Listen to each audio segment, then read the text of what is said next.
I'm going to let these guys just roll. It's a little vague, their assignment. They're kind of supposed to wrap everything we heard today, from cool technologies to who pays and how, and we wrapped it in the idea of media everywhere, and we got a great panel, which Michael will introduce and carry us through, and then it'll be lunchtime. Great. So go for it. You'll tell us when it's time to go to lunch. I will come over here and weird hand gestures. Okay. Well, originally Spencer called this the audience channel, and the idea was to talk about the fact that people are now becoming their own programmers, that they're creating their own channels. And as I was thinking about this and beginning to imagine what kind of questions we had, I could only look no farther than my own home and my own apartment, because I looked around at my kids, and my 16-year-old was watching ESPN SportsCenter on his PC the same time he was checking out Fan Nation and the same time he was texting his friends. My 10-year-old son was sharing headphones with his 10-year-old twin sister, and they were watching a movie on iTunes, and at the same time, he was using his DS. And I stepped back from this, and I realized that these guys, they're never going to be a captive audience. They're going to do what they want, and they certainly don't want anybody telling them what to do. My twins aren't going to care about anybody telling them what to watch, and I can assure you that my 16-year-old isn't going to want anybody telling him what to do at all. So we assembled this group today to talk about this topic and really to get your points of view. Now, I'm going to enforce the sort of moderator's prerogative by asking you to stop talking so we can move on. But I'm expecting that today we're going to really mix it up. I really would like a row versus a polite conversation. So let me tell you about our panelists. Richard Titus, who's sitting all the way to my right, he's the CEO of Associated Northcliffe Digital. He reaches about 30% of the UK population, and this is the subsidiary of the Daily Mail company, which is one of the largest media companies in the world. And he manages businesses like JobSite, Find a Property. And most interesting about him, on top of what he does in his day job, is he was co-producer of 2 films that won the Sundance Film Festival. One is online. The other one that I was at, which was a very emotional screening, was Who Killed the Electric Car? Then we have Raoul Roverato. He's Executive Vice President of France Telecom. He's responsible for all the new growth initiatives, and I'll let him talk to you about that. We have Annelies van Belt, which is CEO of Soup, which, by the way, in Russian means soup. And Soup is exploiting a lot of the growth in the Russian market. Today, it is #1 in sports, #1 in news, and #1 in user-generated content. And then directly to my right is Samir Arora. He's the founder of Glam Media, which is well known for glam.com and also some of the other sites like brash.com. Most recently, he launched Tinker. But what's more important, he has a network of over 500 lifestyle sites and is #9 in terms of the most visited websites in the world. So let's talk about the whole question about hits and flops and the long tail and the short tail in media. Samir, when people look at the traditional television world and the traditional movie business, we're expecting to see big hits. And so we expect to see a lot of anticipation around that in the same way today that we see the anticipation over James Cameron's new film, Avatar. And we're wondering, is the same thing going to happen on the internet? Are we going to see sites and the world converge around businesses that are going to be big hits? This is, I think, a really, really good question. And I think if I bring in what Spencer said, what happened in the earlier panel, I found myself really agreeing a lot with some of the points that Matthias was making in the following way, which is the fundamentals of the media business don't change. The question is, how do you extract value as a business in this packaging you have to do of good content or great content with an audience, with an advertiser that wants to reach them, and depending on the media, if there is a further pay for circulation or a paid for model. If you pull this together to your question, I think the thing that I found not discussed in the earlier panel, which I would have loved to have heard, was... Did they leave anything off? I think it was a fascinating panel because there's definitely a clear difference of opinion. I found myself not terribly disagreeing with the definition of free as much because an advertising-supported model, and maybe take television, for example, where you've got all the models running off paid. You've got broadcast, in which you may not be paying, but you may have a DVR, which you may be paying, and you may have cable, in which you are paying. So this is a fascinating range of options that the industry has created. And in that business, it is a hits business, to your point, which is the classic packaging of television, which started in the US about 27 years after the invention of TV, was the invention of primetime. But so in the interest of moving this conversation along, what does this mean in terms of what's going to happen on the web? I think what has changed, which is the underlying question you're asking me to answer, is the internet is the first medium that I can tell in which there's no control of distribution. That control of distribution creates a business model of hits in the following manner. If you're in the print magazine business, there's a fundamental restriction of how many magazines you can have on racks. In countries that have smaller geographies like Japan, you end up with more magazines for that reason. If you look at television, what's fascinating for me is that the model of the internet is permeating the user model. On television, the more channels you have, you'll find yourself flipping more channels and fragmenting the user's time. So in terms of the internet, what that means is that the amount of time being spent on any web property, so I'll give you one statistic. If you take the top 20 web properties, which includes from Google to Yahoo to even Facebook, and combine them together, they represent less than 20% of the time spent on the internet today. This is fascinating. And they represent more than 95%, and that includes Glam as a company being top 10, of the total revenue and profits of the internet. So I'm going to ask Richard. Yep. Richard, you work for, on one side, really an innovative web company, but it's part of a big media company. A very old media company, actually. And so as you're thinking about this, how are you creating businesses that are going to take advantage of the web, but at the same time going to be big hits for your company? Well, it's an interesting question because I think one of the real difficult things for people to get their heads around digital, and I use the word digital instead of the web because I think the web is just one of the many mechanisms of digital content delivery. What's really interesting about digital is that it's a 100% efficient distribution medium. And I say 100% is actually about 98 point whatever. What that means is there is no scarcity of physical availability. So to his point, but a bit expanded on that, it means you can't force people to consume the mediocre content with the premium content that they want to see, whatever that is. And in all of our other existing media businesses, we had these physical barriers that allowed us, even Euromoney, you have scarce content that's not available to the public. In Daily Mail General Trust and Daily Mail, we have the Daily Mail, and you have a point of view, and it's a very constrained point of view, and therefore it's hard to get, and you wanted a premium. So you did have a captive audience. But interestingly, another thing happened at the same time, which is that the micro-transactional abilities, whether it's display advertising or performance advertising or mobile SMS, which is one of my biggest revenue sources in teletext, mean you can monetize the tail of the business more efficiently as well. So what it does is it mixes up the economy. And as opposed to chasing hits all the time, you have to pick a strategy in each of your verticals on where you're going to focus your energy. So I think at the Daily Mail, we have a hit. We have 30 million uniques a month. In some of our niche businesses, we have very small audiences, but they're voracious. Local people, my entire business model of my hyper-local business is targeted on audiences of a macro potential of 20,000 people. Mm-hmm. So I've built a business of stacked up sites, each one of which can only reach a maximum of 20,000 people. That's crazy. If I told you I was going to print a newspaper for 20,000 people, I'd get sacked. Annelies, what's the role of the programmer in this environment? I mean, when people can choose what they want, how do programmers make decisions? And is it really the user that's programming? I think both. I mean, first of all, the programmer is the person with the expertise. I mean, it's the editor. What makes a newspaper quality is because you've got quality people selecting, publishing that content, and that's the same role of the programmer. At the same time, the user is in control themselves, and they will decide when and what they want to see on which particular platform. So the role of the programmer is definitely changing, and the key thing there is they need to understand what the consumer wants.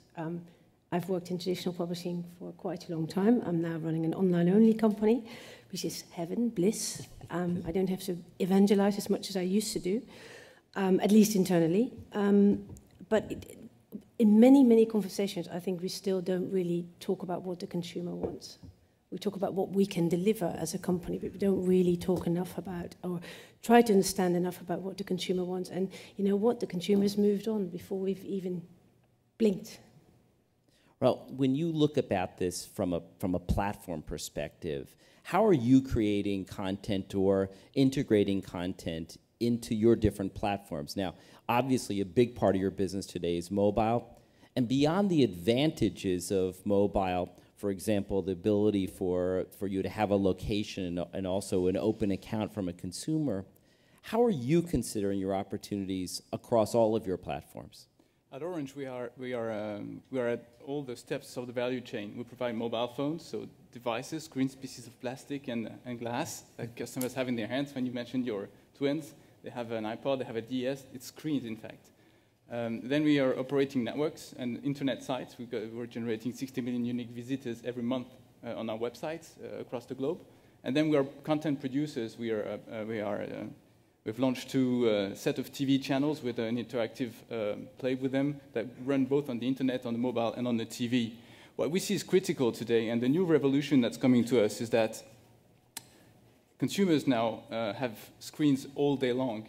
Between the tiny iPod and the big screen, and even this screen here, you're always in front of a screen. I saw a lot of few people twittering while we're speaking, and this is one screen. And I think the challenge is to bring the experience on all screens, and that's the one place where Orange, we're buying 32 million mobile devices, iPhones, Blackberries, and Android phones over the globe every year. We are providing about 2 million new boxes every year also to our clients. So this is a contact point where we can identify the client, and we can build a client, and we can also somehow arrange the screen when they light up their phones or light up their TV or light up their PC. So on that regard, this is managing the customer experience on all screens is what we're trying to do. Then when you're an internet provider, you try to get the best partners, to generate audience and to aggregate audience, to get your clients always on your own infrastructure. And when you produce content, when you start building a TV channel that runs across the web, the TV with interactivity on the mobile, well, what matters is programming and getting not only the best content, but being sexy, bringing the smile to your client. When you say in France it's called Orange Cinéma Série, we want our clients to be thrilled when hearing the name. So we're back to basics as far as content is concerned. And I think that at the end of the game, at the end of the day, the winner in this whole area will always be the one who's able to program for a TV channel, or back to what Matthias was saying, the journalist would be the king in the end, because when you've got tons of content, the ability to generate the smile and the eagerness is what drives the eyeballs, hence the money in the end. So people are having a great time with all this stuff, and they're using media everywhere. But how are you going to get them to pay for any of this? I mean, how do we make it so that between media and games and video and software, how do we make it less easy for them, or give them the motivation to pay versus just ripping it off? Or do we want them to just rip it off? As Matthias said, you're not going to force them to pay. You need to entice them to pay. And depending on what content you want to sell, and what media you want to use, what device, what screen you want to use it on, you can either pay on a phone bill, you can pay, there are tons of ways. Okay. And I think the industry is experimenting now. Richard? One of the interesting things about the how do we make people pay discussion, which is my favorite discussion right now, as you can imagine, having a bunch of newspaper websites, is that people forget that it's all about friction and about convenience. So people think it's about a willingness to compensate someone to experience something. And actually, if you think about it, the reason people paid for iPhone apps as opposed to apps on the Ovi store or other things like this is because it's easy. They already have my credit card number. I just click on that cool icon for this new app and I download it. It's on my phone. It takes about 3 seconds along with my new Radiohead album. And bam, it's on my iPhone. There's no friction in the system. And when there's friction in the system, when the friction exceeds the friction of stealing, people will steal. And this is, there is no fundamental resistance for people paying. What they're resisting is the inconvenience of the current mechanisms of paying. You know, people look at advertising websites all day, and some people block ads, but that as a trend has largely failed in terms of the blocking advertisements on media sites. People just sort of, there was too much friction in stopping seeing advertising. So one of the interesting things here is, the second thing is that the blurring of advertising and content is something I don't hear a lot on the panels anymore. It was very trendy about a year ago, but actually I see it everywhere. So, you know, we're starting to get really confused about, you know, some of my businesses, Motor.co, for instance, is one of the biggest motor sites in the UK. It's both content, but it's a way of selling cars.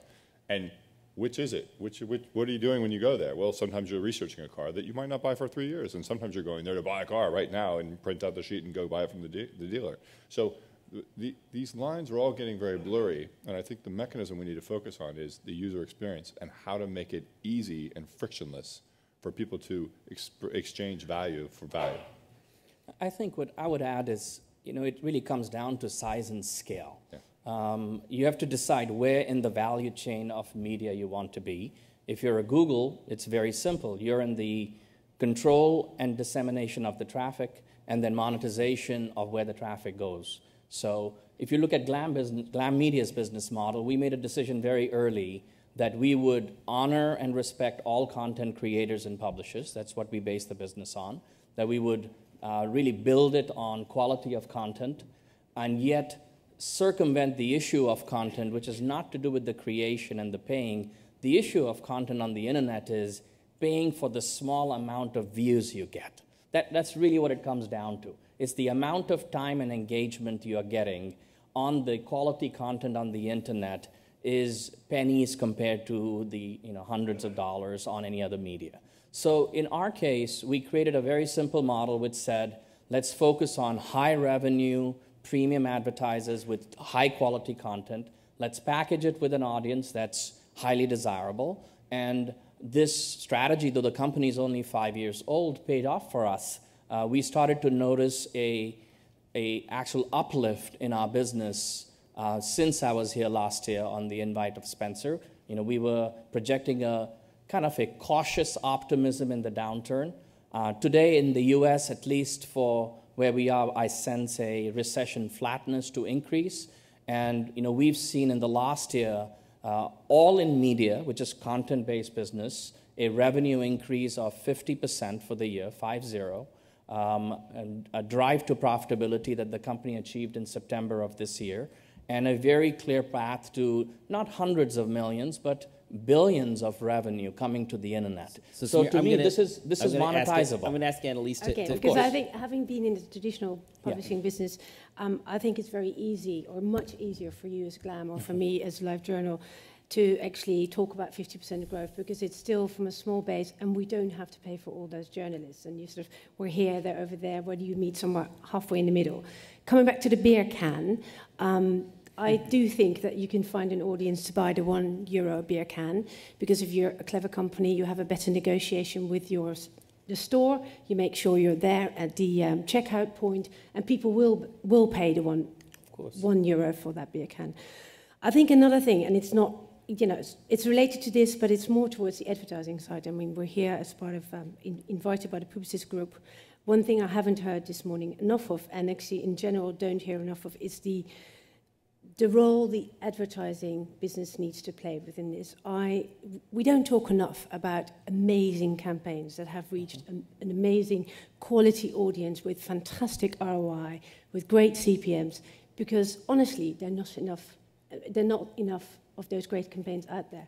And I mean, the market in which... Annelies, I'm going to have to, unfortunately, to keep this going, they're waving at me and saying we have to move to questions from the people who are attending here, but first, I'm going to ask you to very quickly, about a minute each, to give me your bold predictions. What among the things that we're talking about else that's going on do you see? What's the most profound change that you see that's going to impact the media business and the digital media business? I think if media companies traditional see themselves as holding companies of multiple types of media, in which your television division is run very differently than your print, than your newspaper, than your cable, than your internet businesses, they not only survive, they transform to be the large media companies of the future. If they don't, then you have a very select, right now 50% of the internet advertising business is going to Google. I sense that continuing, but that's largely indirect response. As the big budgets, which are 70 to 80% of media spending on television, come to the internet, there's a massive opportunity right now where the growth rates in all media, traditional, will still be there, but the hyper growth you're going to see in the internet the next few years has already started. So that, to me, represents the opportunity camp. Okay. And I want to leave with that.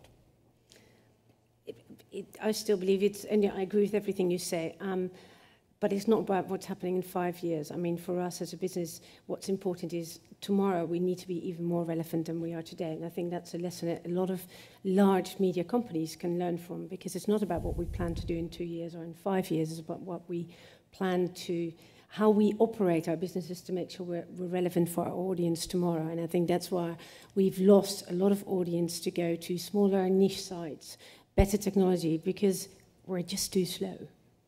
Raoul, what's big profound changes that are going to impact your business? I agree with all that as well, but the biggest change is that the media is becoming always pervasive. You always have it in your pocket. It's always on. It's real time. And when you're twittering, you're seeing online what's happening in the world. So it's online all the time, even in your pocket, in the bus when you're working. And the third one is it's massively customized. So it's mass media, but it's massively customized media. So it's really changing, and that's all because of the iPhone, which triggered the fact that the internet is in all of your pockets now. Richard? So I'm going to build on that. I agree totally, the internet in your pocket. However, that pocket is not going to be a Western Europe, a United States, or a British pocket. I was just in Brazil, which has an audience of 200 million people, and only 20 million of them with internet access, and only 4 million homes with internet access. And that audience will be 100 million in the next 2 years. Half of the world's population today has a mobile. These people will all go into digital, and they will enter digital with their pockets, not with their fingers. Mm-hmm. Great. We have time for 1 or 2 questions. Up in front there, yeah. Esther. Esther. This is partly building on what Annelies was going to talk about. Could you, each of you, or the 2 of you that are most interested in jump up first, talk about how much time or effort, whatever, you spend working with advertisers, explaining to them how to use your medium, not simply to put stuff on a page and interrupt them, but actually to enhance engagement, et cetera, et cetera. It's the most important part of my job right now, because I moved back to Russia 18 months ago, and I came into a market where it's more a question of why the internet rather than how the internet, because of lots of issues. And it's fascinating. We talk about developing countries where people somehow, they have to move faster, or they move faster and embrace change and embrace new opportunities. And I now see marketeers in that market, because we work together. We've moved quickly onto how the internet, coming to us, working with us. I see the most innovative campaigns in social media within Russia, and these case studies are being taken back to headquarters to say, this is how social media works. I don't understand why you can't figure it out in the UK, because this is how we do it in Russia, and it does work, and we can measure it, and we can do all the other things with it. So actually, if I can, our biggest challenge, and one of the biggest challenges, I think, in both the Western world and the East and the emerging markets, is that world of measurement. So one of the really terrible things is that most of the big ad networks are black boxes. So, and those black boxes are content goes in and out comes money, and you don't really understand, none of us understand really how that arbitrage is working. And there's some companies coming along now who are starting to add a little bit of transparency. But really, if I go, and I'm gamekeeper, or poacher turned gamekeeper, because I used to be in the ad business, is the advertising guys are still going out with their menu, and their menu now used to say 5% digital, and now it says 20% digital, and next year it'll say 30% digital. But that's a prescriptive solution. That's not actually based on the really key things of engagement, attribution, or purchase. So until we have mechanisms to measure the success of advertising, which drive those points of accountability, it's very, very hard to give marketeers what they need, and really the brands, their customers, what they need. Well, Esther, what I would really add is I think this is the real issue in many ways, because it goes to the heart of the divide between, the common belief, which is advertising may not be good for the consumer. And I would just add to that by saying untargeted, irrelevant advertising is usually not liked by consumers. But if you do a good job on that side, which is that you do have things that are relevant, there's lots of great examples from print media where advertising does work when it's packaged correctly. To the other side, which is, I think the internet started off in the wrong foot on the advertising side in the following way, which is it had to prove itself as a medium. And what that did was it drove it down, especially in the last downturn, when, if you look at UK today, almost all advertising on the internet has got pulled into ad networks or some CPC form, right? If you look at the US today, actually, any company that owned an ad network, if you look at AOL's results or Yahoo's results or any of the other networks, the higher a percentage you had of a black box ad network, the lower your revenue is down year over year. 30% for AOL versus a Yahoo, 13%, because Yahoo had less reliant on an ad network. So what happened? Why did the US start to reject ad networks, which were black boxes or blind? And I think the reason is if you look at most advertising, people confuse metrics and measurement, right? What you want is data about where's your ad running, about the audience, but you don't want all advertising to be direct response. And anyone who talks to a CMO will know that. They want the efficacy of advertising to be supported, but that's not the same as direct response. So when Glam started, one of the first decisions we made was we removed all ads. We did not serve any ad network ads for the first 2 years.